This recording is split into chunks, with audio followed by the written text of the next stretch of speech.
जय श्री राम गुरुजी। जय श्री राम। बालाजी महाराज का आशीर्वाद बना रहे। जय श्री राम। गुरुजी, जैसे कि अब हमारे पितृपक्ष शुरू हो चुके हैं, हम लोग आज ही मेहंदीपुर से आए हैं, तो फिर भी बहुत सारे भक्त हैं हमारे नए पुराने, जिनको भी थोड़ा सा अच्छे से पता नहीं है कि हमें पितरों के लिए क्या क्या करना चाहिए, पितृ क्या होते हैं, उनको हम कैसे प्रसन्न करें। तो गुरुजी, आप अपनी छोटी सी वीडियो के माध्यम से उनको समझाने का प्रयास। देखिए, ये वीडियो थोड़ी लंबी हो सकती है, छोटी में तो ये पितृपक्ष के बारे में जानकारी नहीं दी जा सकती, पर कोशिश करूंगा कि मैं थोड़ी सी जानकारी में आपको बहुत सारा समझाने का प्रयास करूं। सबसे पहले आप समझिए पितृ कौन होते हैं। आपका एक कुल है, उस कुल में कहीं से शुरुआत हुई है, कुल वंश ऐसे चलते हुए आपके पूर्वज पूर्वज के पूर्वज पूर्वज के पूर्वज। आप देखिए, अब अपने आप को देखिए, आपके एक दादा हैं, दादा के दादा रहे, दादा के दादा है, दादा के दादा है, इसी प्रकार से सबके अंदर एक न एक चलते रहे। और उस कुल के जो भी व्यक्ति हैं, जो भी आपके पूर्वज रहे हैं, वो सब आपके पितर हैं। पितर समझ में आ गया। अब आपको किसी का पता है, किसी का नहीं पता, कब कौन एक्सपायर हुआ, कब किसके दाग लगा, आपको नहीं पता। इस विषय में जो नई पीढ़ी है उन्हें इसके बारे में नहीं पता, पुरानी पीढ़ी फिर भी याद रखती थी। पहले ये समझिए कि श्राद्ध क्या होते हैं। देखिए, सभी पितरों ने एक दिन मांगा हुआ है, वो है श्राद्ध पक्ष। इसे पितृपक्ष मेला बोलते हैं। पितरों का ये जो है बहुत अच्छा अवसर होता है, और पितर इस वक्त पे आपसे लेने आते हैं, और पितरों को मनाने का सबसे बेहतरीन अवसर है। अगर आपको कहीं पितर दोष है, पितर ऋण है, तो ये एक अच्छा अवसर है आपको अपने पितरों को मनाने का। अब जो पितर हैं, वो पहले तो ये देखना होगा कि आपके पितर, संकेत देख लीजिए, आपके पितर रुष्ट हैं या नहीं है। ये कुछ संकेत हैं जिसकी वजह से पता लगता है कि आपके पितर रुष्ट हैं।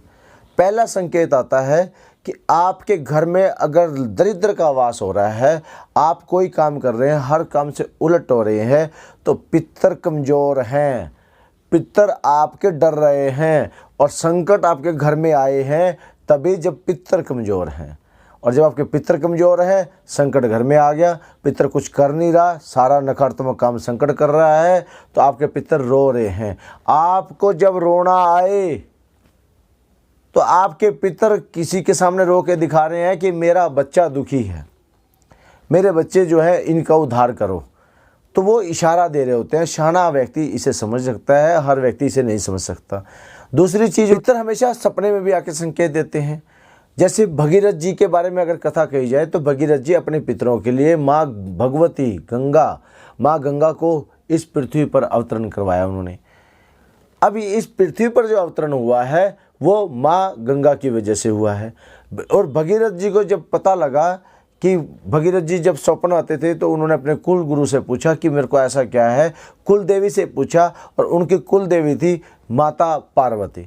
माता पार्वती ने कहा कि बेटा, ये तुम्हारे पितर हैं, और ये पितर तुम्हारे इस वजह से, श्राप की वजह से ये भस्म हो चुके थे, और ये तब से पीढ़ी दर पीढ़ी भटक रहे हैं, इनकी मुक्ति नहीं है। इनकी मुक्ति माता गंगा के द्वारा हो सकती है। उपाय पता लग गया, माता गंगा के द्वारा इनकी मुक्ति हो सकती है। लेकिन भगीरथ जी के लिए सबसे बड़ी समस्या थी माता गंगा को लाया कैसे जाए, क्योंकि उनका वेग बड़ा भयानक है, बहुत तेज वेग है। तो और वो जाकर के समा गई थी ब्रह्मा जी के कमंडल में। ब्रह्मा जी के कमंडल में आसानी से समा गई थी, और वहाँ से उनको लेकर के भगीरथ जी प्रार्थना करके अपनी कुल देवी के माध्यम से। तो भगीरथ जी को कैसे पता लगा? भगीरथ जी को उनकी कुल देवी ने बताया। कुल देवता, कुल देवी, ये आपको संकेत देते हैं। आप सोचिए, जरा आपके मन में विचार करिए, कुल देवी भी तो कर सकती थी ना, बिना पितरों के उद्धार के कुल देवी भी तो कल्याण कर सकते थे। लेकिन जो नियम है वो ये है कि आपके पितरों को मनाना जरूरी है, और उन्होंने उनको रास्ता दिखाया। रास्ते पर चलने के बाद जैसे ही कमंडल से माता गंगा आई, तो माता गंगा को इस पृथ्वी पर से वो सीधी पाताल में चली जाती। अब एक वेग आया कि किधर से आए, समस्या एक नहीं थी। भगीरथ जी ने उस समस्या का समाधान भी किया, शिवजी भगवान को मनाया। शिवजी भगवान ने जटाओं में माता गंगा को अपने स्थान दिया। माता गंगा के स्थान में जब वहाँ से पतली धार कर करके गंगोत्री से माता गंगा को निकाला गया, तो यहाँ से सिद्ध होता है कैलाश जो पर्वत है वो शिव जी का स्थान है, और वहीं गंगा वहाँ से निकलती है। अब वहाँ से उसे गंगोत्री नाम से बोला जाता है और वहाँ से गंगा चल रही है। तो यहाँ से पता लग गया और वो गंगा वहाँ चली है जहाँ जहाँ भगीरथ जी आगे आगे चले हैं, पीछे पीछे गंगा चली है। भगीरथ जी आगे आगे थे, पीछे पीछे गंगा थी। और जिधर एक जगह पर भगीरथ जी से गंगा ने वादा किया था, जिस दिशा की ओर तुम चलोगे उसी दिशा की ओर मैं बहूंगी। लेकिन एक जगह पर हरिद्वार में आकर के माता गंगा ने क्या किया था, भगीरथ का कहना नहीं मानना, वो भटक गई थी। क्यों भटक गई थी? क्योंकि वहाँ उन्हें उस वक्त पर भगवान श्री हरि विष्णु जी के चरण दिखाई दिए, जब मोहिनी स्वरूप में वो कलश लेकर के चल रहे थे, अमृत कलश लेके।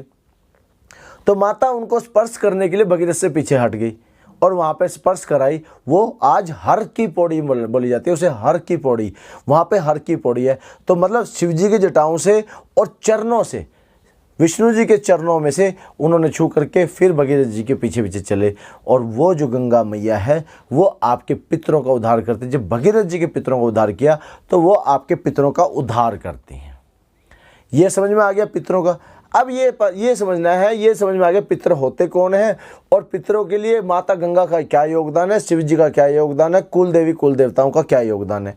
अब यहाँ पे ये बात समझ में आती है कि आप जब श्राद्ध पक्ष आया है तो इसमें 16 तिथियां होती हैं। श्राद्ध पक्ष शुरू होता है पूर्णमासी से, पूर्णमासी से लेकर के और अमावस तक 16 तिथि होती है। एकम, दूज, तीज, चतुर्थी, इसी प्रकार से त्रयोदशी, चौदस और पूर्णमासी, और इसी प्रकार से अमावस। ये 15 पक्ष कृष्ण के होते हैं, 15 शुक्ल के होते हैं। जो श्राद्ध पक्ष शुरू होता है वो पूर्णिमा के बाद से घटना शुरू होते होते अमावस तक जाता है। यानी अश्विनी महीने की इसमें श्राद्ध पक्ष शुरू हो रहा। अगर आप देखें तो 10 तारीख से शुरू है श्राद्ध पक्ष। अब इस श्राद्ध पक्ष में आपको ये भी समझ में आ गया तिथि है। अब आपके पास एक समस्या आती है, आपको बहुत सारे पितरों का पता ही नहीं है कि आपके पितर वो क्या है। कहीं आपके पितर जो हैं वो उनका दाग कब हुआ, किसका कब दाग हुआ, क्योंकि आप गिनती के अपने सास ससुर या दादा दादी तक ही सीमित होंगे। इससे पीछे का आपको कुछ नहीं पता होता। पहले लोग लिखते थे, आजकल के लोग ये लिखते नहीं है, तो नई पीढ़ी है उन्हें नहीं पता। तो ये अचूक उपाय जो है इस वीडियो का अंत तक देखेंगे, उन्हें सारा समझ में आ जाएगा और यही वीडियो जो है आपके लिए बड़ी लाभदायक सिद्ध होगी। बस मैं आप ही से एक ही प्रार्थना करूंगा कि आप इस वीडियो को लाइक करें, शेयर करें, सब्सक्राइब करें। केवल अपना भला ना करें, मैं अपना भला कर सकता था, आपके लिए मैंने ये वीडियो बनाई है, तो आप भी इसे अपने आसपास के लोगों ग्रुपों में डालें ताकि लोगों का इससे भला हो सके। तो श्राद्ध पक्ष में अब आपको तिथि जाननी है, तो भक्तजनों तिथि वो होती है जिसमें आप दाग देते हैं। दाग देने वाली तिथि आपको दाग देने वाली तिथि याद होती है तो आप उनके नाम का दे सकते हैं।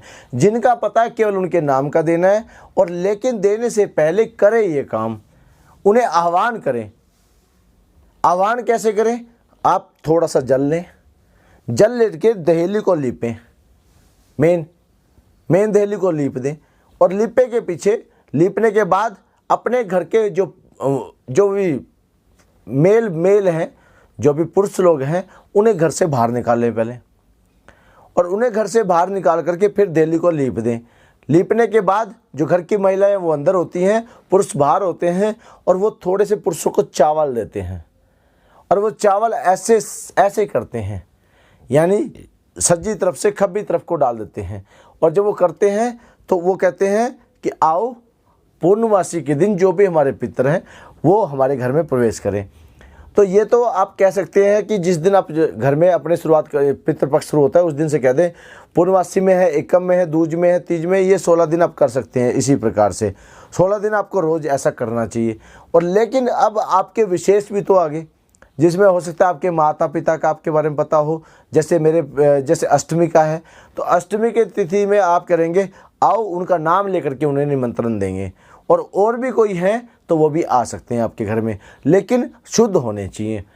ये बराबर जिसे प्रार्थना करें कि हमारे घर में पितर जो है वो शुद्ध पितर घर में प्रवेश करे।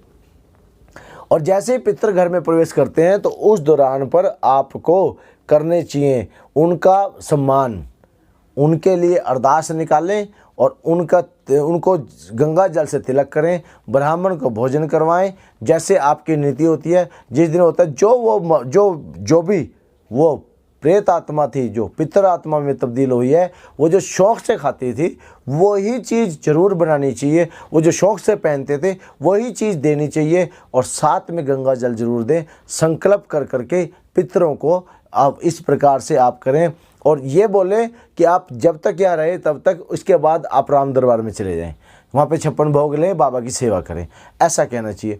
और इस प्रकार से आप अपने पितरों को आह्वान करते हैं, पितरों को घर में बुलाते हैं, आप पितरों का मान सम्मान करते हैं, पितर आपके मजबूत होंगे, और पितर जो जो मजबूत होगा आपका पितर दोष कमज़ोर हो जाएगा, आपका पितर ऋण उतर जाएगा। आपने उन पितरों को स्थान भी देना है। इसके बाद जैसे बोलना क्या है, पुनवासी के दिन जो भी पितर कहीं पे भी कैद में हो, किसी पे भी किसी ने बांध रखा हो, मुक्त हो जाए और वो सीधा राम दरबार में जाए, यहाँ भोजन ग्रहण करे, सीधा राम दरबार में जाए।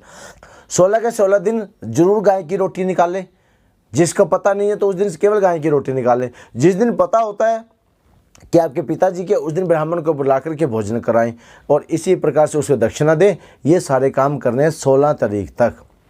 16 तिथियों में ही सारा काम होता है। तो अब आपके सारे पितर हो जाएंगे खुश। अमावस के दिन करें उनको विदा, और साथ में विदा करते वक्त माता का प्रवेश जरूर कराएं कि हे माँ हमारे घर में आने विराजें। तब से फिर माँ का नवरात्रि शुरू हो जाते हैं। तो इसी प्रकार से आपको ये मेरी वीडियो पसंद आई होगी। आपको ये जानकारी जो दी है, इस जानकारी में किसी का हित नहीं छुपा। हमारा केवल मकसद ये है कि आप अपने पितरों को मना लें, क्योंकि पितर मजबूत है तो आपका कोई भी बाल बाका नहीं कर सकता। आपको सबसे पहले अपना पितरों को मजबूत करना है। अगर आपके पितर मजबूत होंगे तो आप इस संसार की सबसे अद्भुत शक्ति होंगे। लेकिन जिनके पितर मजबूत नहीं होते वो इस संसार में सबसे ज़्यादा दुख भोगते हैं। तो आशा करते हैं आपको ये वीडियो पसंद आएगी। इस वीडियो को लाइक करें, शेयर करें, सब्सक्राइब करें। जय श्री राम भक्तों, जय श्री राम। बल बालाजी महाराज की जय।